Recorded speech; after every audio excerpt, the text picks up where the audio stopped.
कृष्ण गोविंद हरे मुरारे, हे नाथ नारायण वासुदेवा।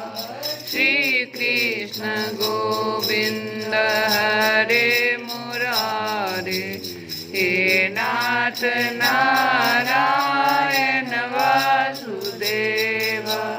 हे नाथ नारायण वासुदेवा, हे नाथ नारायण वासुदेवा, हे नाथ नारायण वासुदेवा, हे नाथ नारायण वासुदेवा। श्री कृष्ण गोविंद हरे मुरारे, हे नाथ नारायण वासुदेवा। हरे राम राम राम हरे हरे, हरे कृष्ण कृष्ण कृष्ण हरे हरे, हरे राम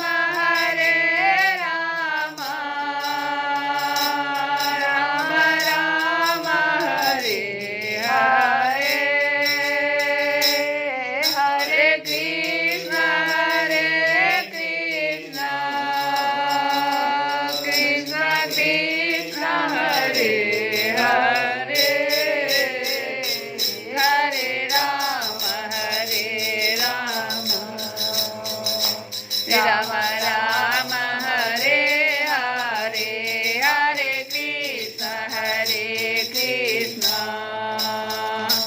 कृष्ण कृष्ण हरे हरे। जय श्री कृष्ण।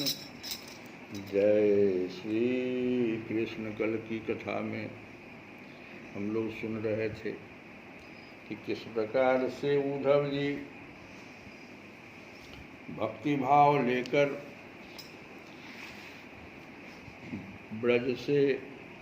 ब्रजवासियों की प्रेममयी भक्ति का उद्रेक लेकर और जैसा उन्होंने वहाँ देखा था उस सबको लेते हुए और मथुरा पहुँच गए और भगवान को उन सारी बातों को किस प्रकार से सुना रहे हैं। थोड़ा भक्ति भाव से इसको सुनिए कि गोपियाँ कह रही है, गोपियाँ उद्धव जी से जो अपनी भाव को व्यक्त की वो गीत के रूप में कि कोई श्याम सुंदर से कह दो ये जाके, कोई श्याम सुंदर से कह दो ये जाके, तो भुला क्यों दिया, भुला क्यों दिया हमें अपना बना के, भुला क्यों दिया हमें अपना बना के। कोई श्याम सुंदर से कह दो ये जाके, कोई श्याम सुंदर से कह दो ये जाके, भूला क्यों दिया, भूला क्यों दिया हमें अपना बना के, भुला क्यों दिया मुझे अपना बना के। अभी मेरी आँखों में आंसू भरे हैं, कह रही है गोपियाँ कि तो अभी मेरी आँखों में आंसू भरे हैं, अभी मेरी आँखों में आंसू भरे हैं। जख्म मेरे दिल के अभी भी हरे हैं, जख्म मेरे दिल के अभी भी हरे हैं। चले क्यों गए श्याम, चले क्यों गए श्याम दीवाना बना के, भुला क्यों दिया हमें अपना बना के, भुला क्यों दिया हमें अपना बना के। कोई श्याम सुंदर से कह दो ये जाके, कोई श्याम सुंदर से कह दो यूं जाके, भुला क्यों दिया, भुला क्यों दिया हमें अपना बना के, भुला क्यों दिया हमें अपना बना के। अब देखो प्रेम से प्रभु को याद करते हुए गाओ कि अभी मैंने तुमको निहारा नहीं है, अभी मैंने तुमको निहारा नहीं है, तुम्हारे सिवा कोई, तुम्हारे सिवा कोई हमारा नहीं है, अभी मैंने तुमको निहारा नहीं है, तुम्हारे सिवा कोई हमारा नहीं है। चले क्यों गए श्याम, चले क्यों गए श्याम दीवाना बना के, भूला क्यों दिया हमें अपना बना के, भूला क्यों दिया हमें अपना बना के। कोई श्याम सुंदर से कह दो ये जाके, कोई श्याम सुंदर से कह दो ये जाके, भूला क्यों दिया, भूला क्यों दिया हमें अपना बना के, भूला क्यों दिया हमें अपना बना के। हरि बोल, हरि बोल, हरि बोल। केशव माधव गोविंद बोल बोल, हरि बोल, हरि बोल, हरि बोल। केशव माधव गोविंद बोल, केशव माधव गोविंद बोल। जय श्री कृष्ण। तो आज की कथा में इस तरह का भाव लेकर के उद्धव जी भगवान के यहाँ पहुँचे और उन्होंने सारी बातें रख दिया।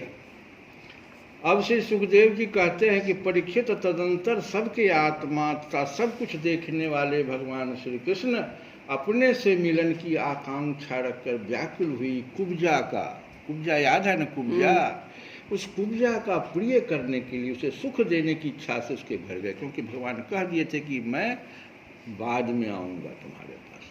तो कुब्जा का घर बहुमूल्य सामग्रियों से संपन्न था, उसमें श्रृंगार रस का उद्दीपन करने वाली बहुत सी साधन सामग्री भी बनी हुई थी, मोती की झालरें और स्थान स्थान पर झंडियाँ भी लगी हुई थी, चंदोवे तने हुए थे, सेजे बिछाई हुई थी। याद करो सबरी के घर भी भगवान गए लेकिन वहाँ कुछ नहीं था, और कुब्जा के घर गए तो सब कुछ था, सेजें बिछाई हुई थी और बैठने के लिए बहुत सुंदर सुंदर आसन लगाए हुए थे, धूप की सुगंध फैल रही थी, दीपक की शिखाएं जगमगा रही थी, स्थान स्थान पर फूलों के हार और चंदन रखे हुए थे।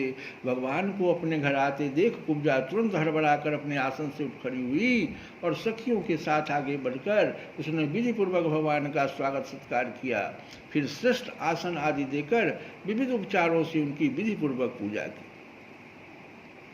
कुब्जा ने भगवान के परम भक्त उद्धव जी की भी समुचित रीत से पूजा की, परंतु वे उसके सम्मान के लिए उसका दिया हुआ आसन छूकर धरती पर ही बैठ गए। अपने स्वामी के सामने उन्होंने आसन पर बैठना उचित न समझा।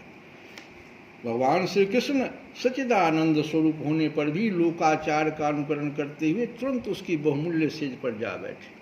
तब कुब्जा स्नान, अंगराग, वस्त्र, आभूषण, हार, गंध, इत्र आदि तांबूल और सुधा सब आदि से अपने को खूब सजाकर लीलामयी लजीली मुस्कान तथा हाव भाव के साथ भगवान की ओर देखती हुई उनके पास आई।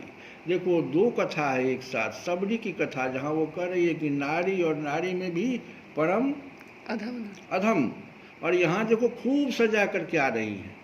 कुब्जा नवीन मिलन के संकोच से कुछ झिझक रही थी, तब श्याम सुंदर श्री कृष्ण ने उसे अपने पास बुला लिया। वहाँ भी सबरी झिझक गई थी।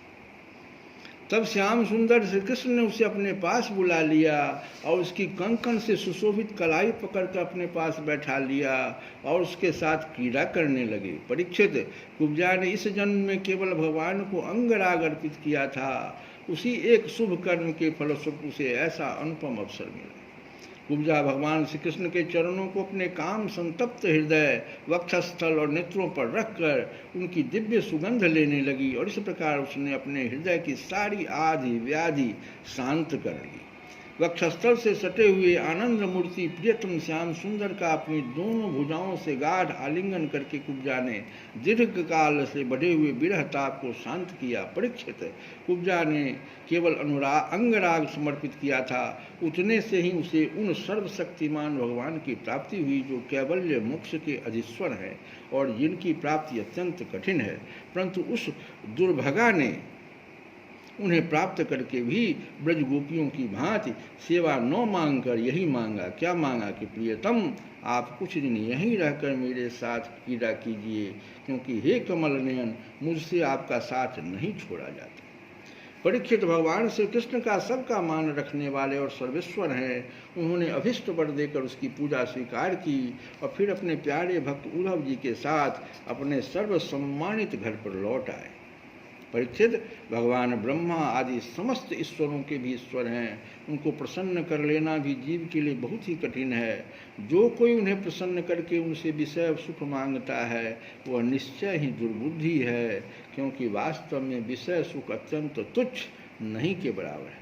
तदंतर एक दिन सर्वशक्तिमान भगवान श्री कृष्ण बलराम जी और उद्धव जी के साथ अक्रूर जी की अभिलाषा पूर्ण करने और उनसे कुछ काम लेने के लिए उनके घर गए। श्री कृष्ण गोविंद हरे मुरारे